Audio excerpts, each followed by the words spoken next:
Have you heard of NF audio? I'm looking at you right now. Have you? Well, NF audio is new to me, so we're going to talk about the NM2 Plus today, so stick around. Welcome back to the Thrift Shop. Appreciate you stopping in, all you lovely A-type personalities, and hopefully there are a few non-A-type personalities sticking around that can take a freaking joke. That's right, you people. So, don't be so serious about your audio, right? Realize when you're an A-type personality and realize when you can differentiate and pleasure from distinctive analytical type of thinking. Anyways, I digress. We're here for NF Audio NM2 Plus IEMs. These cost $169. These were sent to me by NF Audio. They did not tell me to say anything about these, so otherwise I am just going to talk about them. I can speak clearly about them. I'm not even sure where I can link these. I know they are sold on I didn't see them on Amazon. I know they are at Linsole, and I believe they're on Hi-Fi Go. And I'll try to see if I can get an affiliate link with one of those so I can direct you in the right direction. Won't cost you anything. It helps out the channel. Anyways, so with these, $169, they are 18 ohm impedance, 108 dB sensitivity. So really easy to drive. You got to be careful on what device you're using. As you know, when you get down to kind of 18 ohm, 10 ohm, they can be highly dependent on the source, and you can get some hissing in the background just from your source.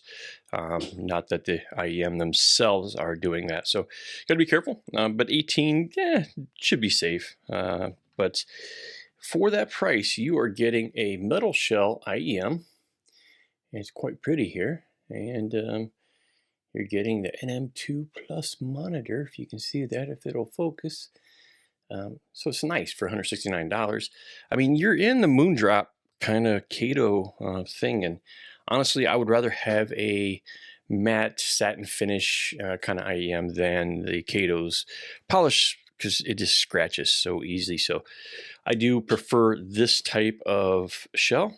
This is more of a semi-custom shape, which is really cool. And in fact, I just did the Tigerism Monkey King here, $750 single dynamic driver, the same kind of single dynamic driver of this. And the shells this one's a lot larger, but it's still that same custom shape. So for $169, you're getting a metal IEM case, you're getting single dynamic driver, little insignia NF, which is really cool. They're really putting NF all over this stuff. It is a kind of a thin cable. There's nothing wrong with it. It's a little janky from being folded up, but otherwise it's not a bad cable. It's pretty thin, and there's nothing wrong with that. I actually don't like the super heavy cables, so this is pretty cool. The ear hooks, again, you're getting plastic for $169. That's kind of cheap. You know, it's nice to have metal. The ear hooks are really kind of tight, but nothing wrong with that. Let's see here, you are getting, again, this is 3.5 millimeter, and again, it's branded. It's upside down right now, but pretty cool. 3.5 millimeter, nice cable, nice IEMs for $169. What you do get in the case, let's see if I can get this out. Thankfully, this is not too tight. I was kind of amazed when I opened this up. I was like, what the heck? Is this supposed to be a compact disc looking thing? And I think based on other IEMs that I have from them, they sent me a kind of a care package, that this is supposed to be like a compact disc, or maybe a DVD, or like a game. So if you're a gamer. So a lot of people may be reviewing this IEM from the perspective of either music listening or gaming. So you got to be careful. And I think this represents kind of the gamer world. Like this would be the game that you're putting in your PlayStation, you know, kind of before you downloaded them. And then you're getting your ear tips there. I am using the medium, kind of the clear silicone. And you do get a case, which is located behind here. And so it's a small case. It's not large, but perfectly fine for what it is. It's kind of hard. So really cool case. And that's what you get in the box for $169. Pretty cool. About appropriate. I did a cursory look because, again, I'm not familiar with NF audio. It looks like these were released maybe in late 2020, early 2021. So these have been around the block for a while. They are not new. Maybe they are new to different distributors. Maybe they're selling off their stock. I have no idea, but it's new to me, so I appreciate NF kind of sending these out and, you know, for me spending my time. I have spent about, I'm going to say it's 3 weeks with these, and I probably should have got the video out earlier, but I just been a little bit busy with things. You know, life gets in the way. But these are pretty cool. Now, as far as perspective, and I say this in a lot of videos, that seems like everyone is kind of pushing towards Harman.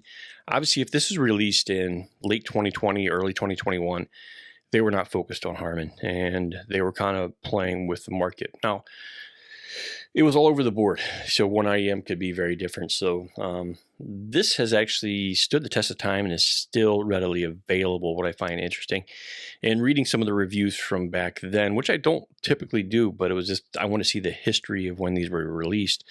It was just interesting how people talked about things then versus now, and it's just kind of funny to go look back at what people talked about and their impressions. So when you plug these in, it's pretty apparent of how these sound. Trying to pull up the frequency response here. Still have the Tigers and Monkey King up. Let me just open this up. So what you're going to get with this is something kind of unique and compared to kind of current IEMs. And I'm going to speak to this both from a music standpoint and a gaming standpoint. So you get both perspectives. Uniquely, if you were, let's say, going after a pure Harman tune, let's say the Moondrop Variations, what you're going to notice with this is that you don't have the mid-bass scoop out. So you may end up having equivalent kind of sub-bass, but you are going to get a lot more mid-bass, and it can actually warm up things. So while this doesn't have excessive sub-bass kind of increase, it does have a lot of mid-bass, and that does give things in that nature a lot of body. So it feels very thick, I guess the best way of describing it when you're listening. I was thinking of things like Nirvana Unplugged. I mean, you can just really feel the drums, even though they're not like a heavy, impactful kind of drum content. It's just very thick down there, and it sounds excellent.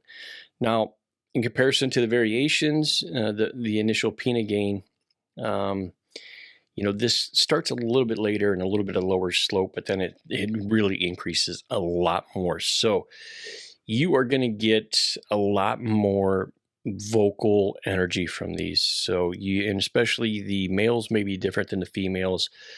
I didn't have a problem with males, but females could get a little bit peaky because these really peak up really high at just right about 2.8K to 3K, huge peak. And then there is another huge peak at about 4.5 to 5K, somewhere in that range. That's going to be a ton of energy. So even though the treble area has a lot of dips and peaks, these have excessive kind of energy. And I like that, actually. You know, one of my favorite IEMs is the Elysian Gaia, or Effect Audio Gaia, which is a very impactful energy, you know, a lot of energy up in the treble and upper vocals. So it is one of these things that is very fun to listen to. It's very exciting. It is no means reference. If you see someone saying that these are reference sounding, they're absolutely wrong. These are not reference sounding. You know, the Elysian Pilgrim would be referenced. The AFOL Performer 8 would be referenced. Go look out their frequency response. You know, obviously I'm popping up a frequency response here from somebody. I'm not sure who did that. It's the only frequency response I could find for these. But these are very different than Harman, which is cool. And again, you know, I've said this in previous videos. I'm tired of everyone going after Harman and everything looking like Mona Lisa. We get tired of looking at the same freaking Mona Lisa all the time. Give us something different, right? This is something different that happened to be kind of before everyone went towards Harman. So it's cool. So you're getting a very energetic vocal presentation. Treble is extremely high. If you're sensitive to treble, you may not like these, okay? But it's very fun, very exciting. You will, depending on your source, get listening fatigue. For me, I am using the, I have here the Schiit Bifrost 264 is my DAC. Pretty expensive DAC, and I'm running the IFI Pro Ican here. Pretty transparent, a little bit warmish, a little bit fun. So, but with the Bifrost 264, I get a lot of treble energy already, so it may not be a good mix. If you have something warm, let's say like the Hibby R4 DAP, or maybe a Shanling DAP, those would be great because it's already warm and you have a lot of treble energy. You can bring that down, and you can always EQ these. I did play with my EQ, and you can, they respond great to EQ, so you don't have a problem.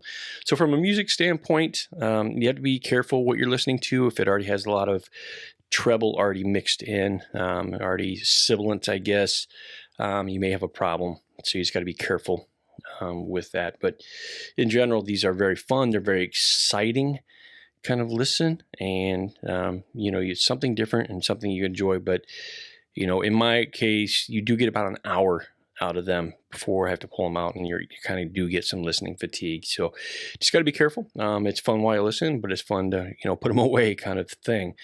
Now, when it comes to this being dual use, that people say, well, what do you want in gaming? I think this is absolutely perfect for gaming, because the treble energy that you get out of this tells you, like if you hear someone stepping on a leaf, or it gives you that information that someone else may not hear. And because of that treble, you're getting a very kind of what people will call technicalities. You're understanding from a soundstage standpoint, kind of the layering and separation because of that treble makes it feel more airy. Therefore, you feel like you know the distance around you, and you can pinpoint things a little bit better. Also, not having a mid-bass scoop gives you that information. If it would be footsteps, not only are you going to hear maybe that little crease of a stick breaking or something, where the harmonics maybe go into the treble area, but you're also getting that mid bass. You can really hear the thumps of when someone is walking. Obviously, that's not coming from the mid bass. That's coming more in that section where this is increased. So these are rather good for music if you like a lot of treble, and for gaming.